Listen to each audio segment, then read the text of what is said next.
Hey guys, Jen here. So I wanted to jump on here because I started talking about sleeping, weight loss, and all those things. How my sleeping habits kind of was a trigger for me, brought me to the realization that sleeping was one of the key factors that was impacting my overall health, and it was also impacting my weight loss and weight gain. So what does sleep have to do with it, really? How many times have you met somebody that said, well, I can survive, and they're thin, or they seem to be looking healthy. They say they can survive on 5 to 6 hours of sleep. That's not their problem. They may not have a weight issue, but they might have other issues when it comes to sleep. So first I'm going to address the weight loss. If you are struggling with weight loss, if you're struggling with you're trying to exercise, you're trying to stay consistent with your eating habits, and nothing seems to work. But the one thing that you haven't really explored or you haven't thought about was your sleep. So what does sleep have to do with it? I'm going to go a little bit into the science for you so you can get a sense of what proper sleep is supposed to do for you. And I'm only going to touch on the things that might be impacting a few things. But first, I'm going to start with just two things that might be a big, huge impact for your weight loss issues and why you may or may not be able to feel like you can ever feel full, why you may be feeling excessively hungry all the time, and what could be the basis of that. So two things you want to look at. Am I going to bed and am I getting a decent night's sleep? And what does that mean? That's not 5 to 6 hours a night. That is usually 7 to 8 hours of sleep at night. Are you putting away your, electronics? Are you doing all those things? Okay, if you're doing all those things, that could be helpful for your sleep. But the one thing that you may not be realizing is that cumulatively speaking, and I talk about a compound effect a lot in my discussions. I read that book many years ago. I used it in one of my programs called Finding Your Flow. And I found that everything can be compounded upon one another. So if you're struggling with getting the results, maybe you get a little bit of results and then it drops off again, and then you're hungry and you're tired and you're not understanding. So you're like, I'm eating all the right things, I'm exercising all the time. Two things you want to look at. Are you getting 7 hours of sleep, consistent deep sleep, and are you drinking enough water? So I'm going to address the sleep thing first, but the drinking enough water during the day can also impact your sleep, which is pretty interesting. So let's start with a decent night's sleep. So let's say you spend, you go out after work, maybe you're doing intramural sports, maybe you're taking your kids to their practices, maybe you are staying after work because of some work function, doing the happy hours, that kind of stuff, and you're not getting a decent night's sleep.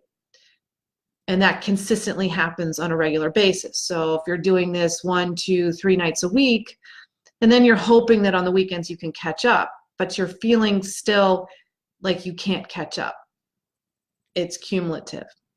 A decent night's sleep, what it's going to do for you is going to turn, I talked about hormones a couple live episodes ago, but hormones are what can control your hunger, energy, and cravings.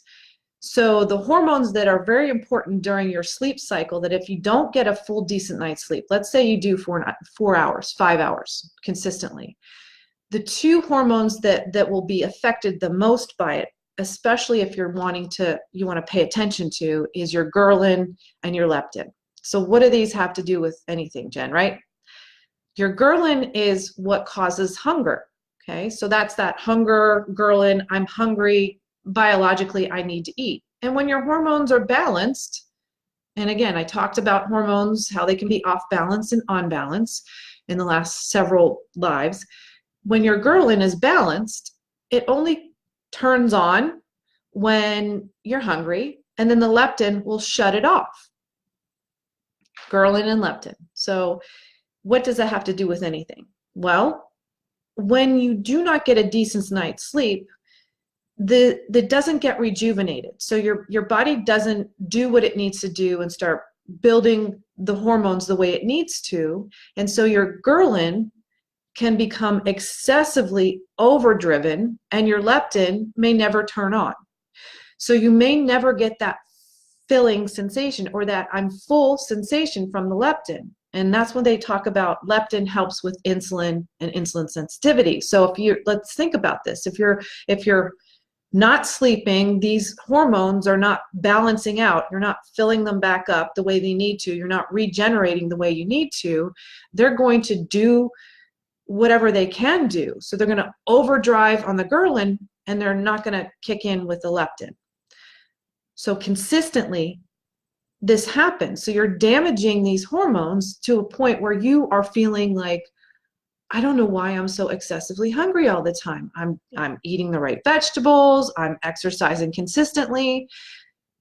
But the one thing that you may not be paying attention to is that, am I sleeping at least 7 hours most nights? Now, there are going to be nights where you're not going to get a full night's sleep. Absolutely. I have that.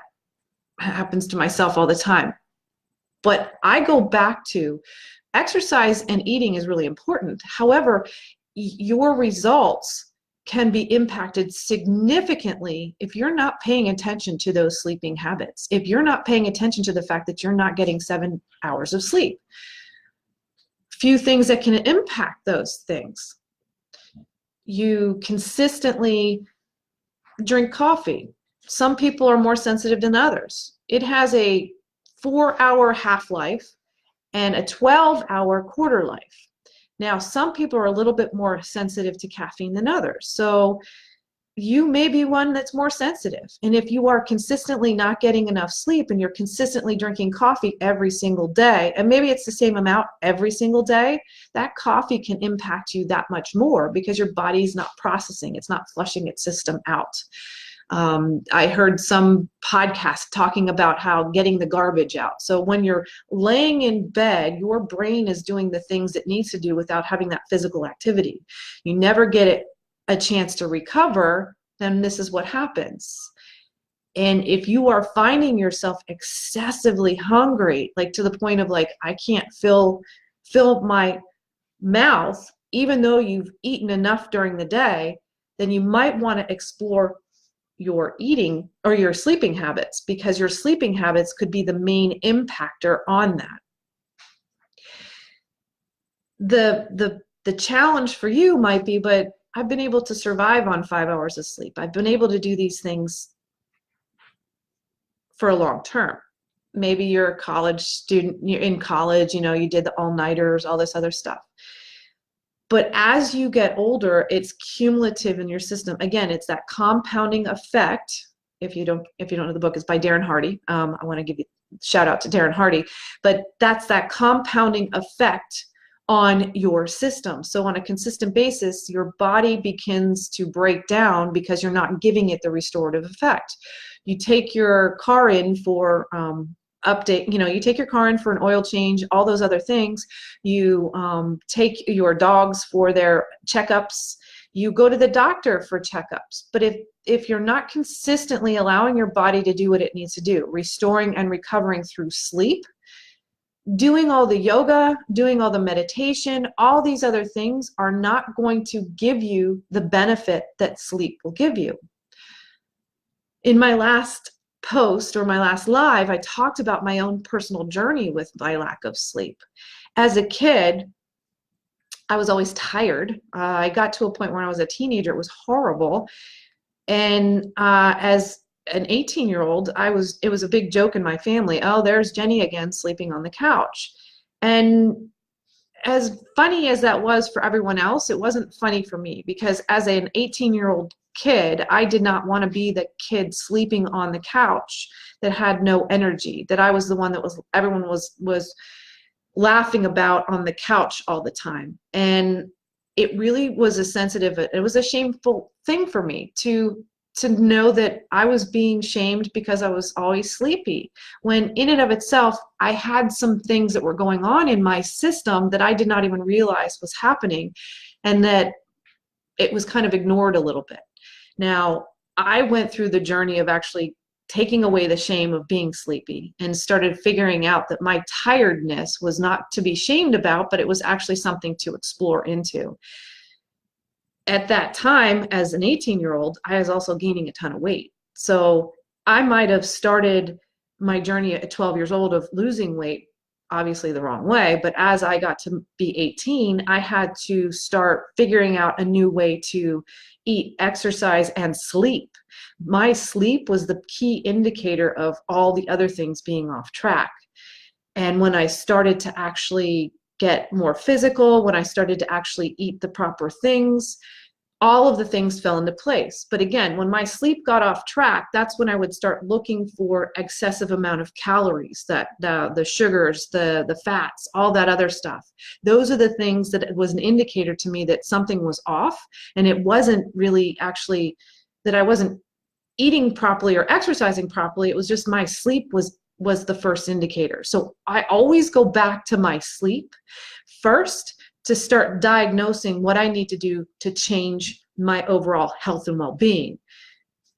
Getting a good physique, if you listen to any athlete out there, if they focus in on their sleep, that is one of the biggest things that they focus in on. And if you're not getting enough sleep, it's not a badge of honor, and you should not be shamed because you're so tired all the time. You might want to explore what it is that's causing you to be so tired, your habits, getting into bed, all those other things that could be impacting it. So remember, if you are excessively hungry and if you're unable to shut off the valve to eat, if you're craving sugar, if you're craving high-fat foods, if you're craving really tasty things, you might want to explore your habits to sleeping. Are you sleeping a full night's sleep? Are you getting up in the middle of the night? Are you setting a nice bedroom? Are you setting your computer or your phone next to your bed?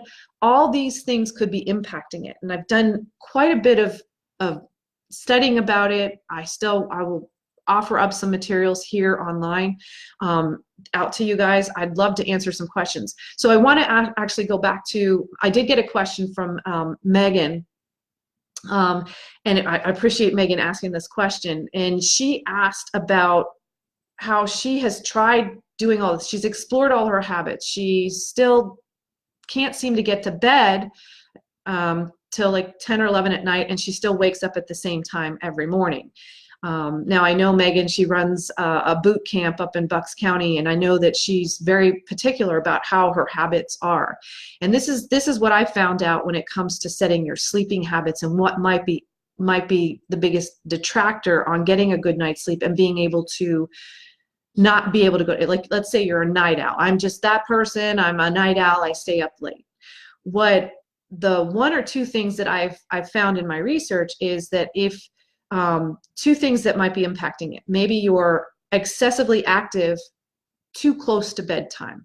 So I know she runs an evening boot camp, which potentially could kind of rev her up and cause her body to be ready for more activity. And that's what might be setting her up to be a little bit more active and not being able to go to bed on time. So it's 10 or 11 o'clock, it's really difficult for her to go to sleep until then. Or it could be the fact that she's just not making it a concerted effort to set an alarm to go to bed. If she's getting up the same time every morning, it doesn't matter whether her alarm's set or not, that means that she needs to change the time that she goes to bed by setting an alarm to go to bed. So those are two things that I kind of found out in my process. They may or may not help. If you are like Megan, that you consistently try to get to bed on time, but you're all revved up and you have a difficult time, you may need to set up patterns at least an hour and a half before you go to bed. You may need to start drinking tea and calming your system down. You might have to set those patterns. It's like an exercise or diet plan.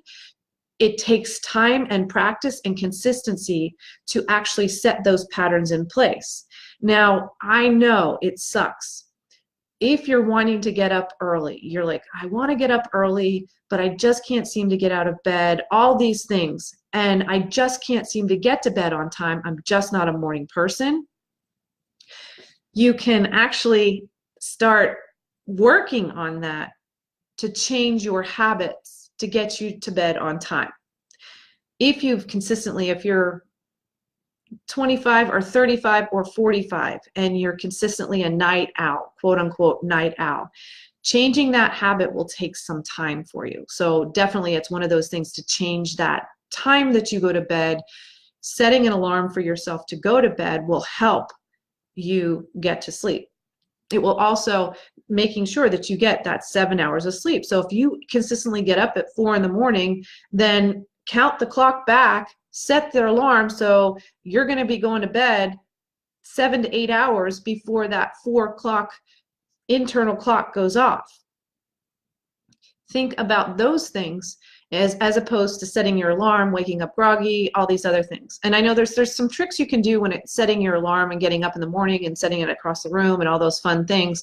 But we'll talk about that the next time we talk. So 2 things. Hey, Melanie. So one things I wanted to talk about on here first was, could your hunger, energy, and cravings be triggered by the fact that those 2 hormones, Gherlin and Leptin, are completely out of whack? And the reason they're out of whack is because you're not getting the restorative sleep enough for those to regenerate and do what they need to do. So you never gave them a chance to actually get to the point where they're all back into the systems they need to, and everything's kind of back on track. So there's the liver, the kidneys, the heart, the blood, everything needs to kind of be cleaned out. And if you keep sleeping 5 hours, 5 hours, 5 hours, maybe even 6 hours at night, that system never truly gets to go through what it needs to. It never really cleans out all the old stuff. So one will cause the other to not do what it needs to do. The Gherlin will be overkill and the leptin will never kick in. So the Gherlin's the one that causes that grumbling hunger, and the leptin is the one that shuts it off. It causes that insulin sensitivity. It causes that stomach to say, you're full, you've got enough stuff in there, so let's shut that system down. You got to be aware of these things. That's why I say always pay attention to what your body's telling you, and don't ignore it. You're not being a hero by not getting enough sleep. You're not being a hero by constantly working on 5 to 6 hours of sleep. That doesn't bode well in the long future, especially if you're looking to change how your weight looks like on the scale. So a little story about this past week, and we're going to talk about this just very quick. Like I said, my sleep has always been my one thing that I have noticed that changes with my overall health and well-being.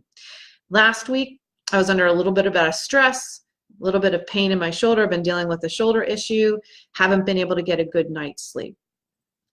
Consistently eat majority the same amount of calories. I watch what I eat. I exercise on a daily basis, all these things. My sleep pattern was completely off. I wasn't getting a good night's sleep. How I knew that was because I was craving excessive amounts of sugar. I was craving tons of really tasty foods. We don't try to keep any of that in the house, but of course we have Halo ice cream, things that are not as impactful on me. But what I noticed is, and I weigh myself on a regular basis. Lately it hasn't been every day, but majority of the time it's every other day or every other day. So I try to do consistently. And if I start to feel like I'm feeling really bloated, and the bloat that I was feeling, I started to see the scale tick up each day. And this was a good 2 to 3 pounds. By the end of the week, by Thursday or Friday, I saw at least a 3-pound difference. Was it 3 pounds? It's like 2.5 pounds difference. You may not think that's a big deal, but for me personally, especially when you're watching the same amount of calories, same amount of macros, I was following it to the T. But I was also noticing is that I was feeling fatigued in the afternoon. So I was feeling like I needed a nap. I was feeling very achy. My body was aching. I wasn't recovering from my workouts. I work out pretty much 5 to 6 days a week. And I am very aware of what happens. And that's taken time of learning from my body and learning from all those other things. And when I was feeling really extremely achy, cranky, achy, all those fun things, I noticed that the scale was going up with it. So I was feeling inflamed. What did I need to change? Well, first of all, I talked about a little bit about water, and we'll talk about that next. Yeah.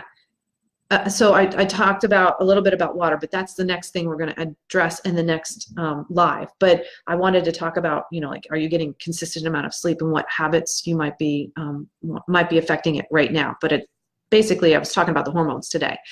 So what I did is that I started going to bed a little earlier. I stopped eating at a certain point because I couldn't shut off the valve. I was like so hungry. It was like ridiculous. And I know what I was going for. It wasn't like I was filling in, because I didn't get enough of my macros. I was going for the tasty stuff. And for me, that's like the Halo ice cream, all this other stuff. I was going for those things because I wasn't getting enough sleep.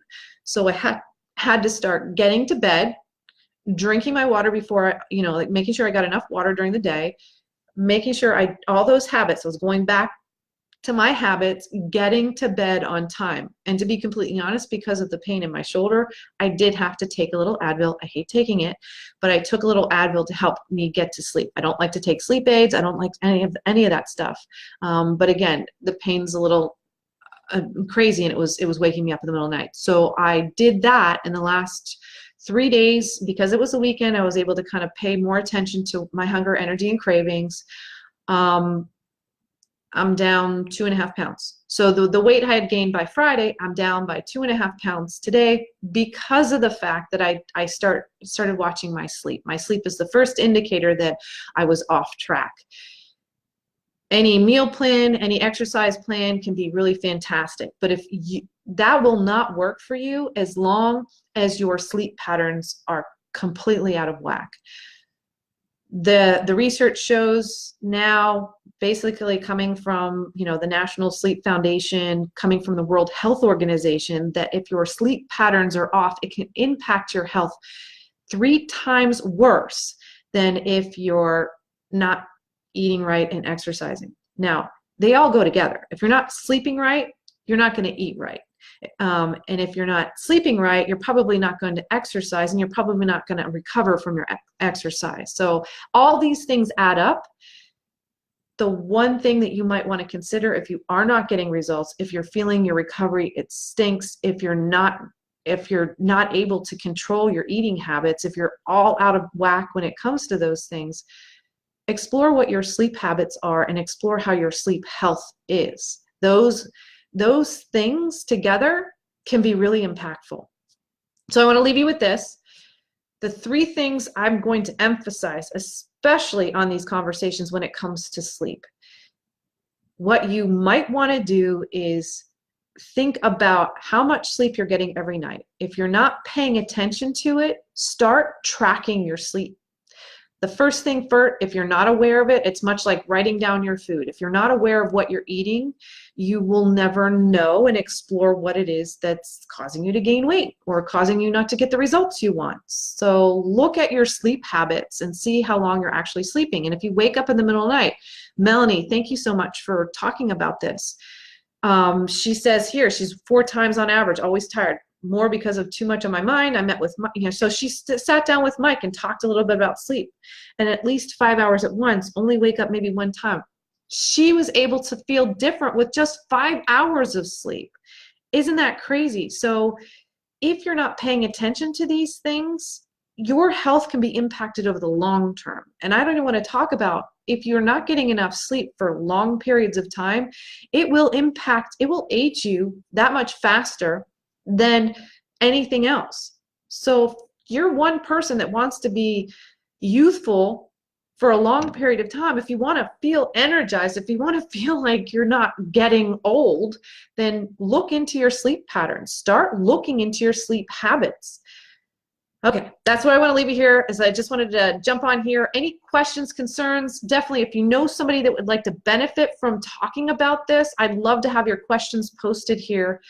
Share this post. I love to have your comments. Share your comments if you feel like, if you're getting some results by tracking your sleep. I would love to hear about it. If there's any other questions, like Megan, who talked about her sleep habits and how she's night owl and she can't seem to get to bed on time, and she's tried all these things. I encourage you, much like her, to explore. Maybe there's one other thing that I might not be exploring. So it takes a little time. It takes, like anything else, All those things will impact your overall results. It'll impact your overall health. It will impact how your body feels on the long term. But again, if your weight loss is just one of the amazing things that can happen if you adjust your sleep habits and actually get decent night's sleep. Now, the other thing is, we'll talk about this as well. If you're feeling like you get enough, quote unquote, 7 hours of sleep, it could be potentially because you're not getting quality of sleep. That might be the other issue, and we'll talk about that further in another live. But again, thanks for jumping on here at 9:30 in the morning. 9 o'clock in the morning, sorry. I will jump back on here throughout the week. I will post before I actually jump on live, but would love to have you guys share this to a friend, family member, somebody that you know would benefit from this conversation. If you know they've been struggling with weight loss, if they've been struggling with feeling good, if they're achy, having issues, maybe they're not struggling with weight loss, but they just feel like overall crappy and they don't feel motivated to exercise. Those are the things that you might want to look into. Your sleep is primary and key to getting you sometimes the best results you possibly can. So sleep might be the one primary factor you haven't addressed or talked about or looked at. So again, I'm going to be posting some links on here. Share them out to your friends, offer them up. If you wanted to have another deeper conversation about this, send me a private message. I will check this periodically, and I appreciate you guys jumping on here. Thanks guys so much. Have a fantastic tax day. Thanks.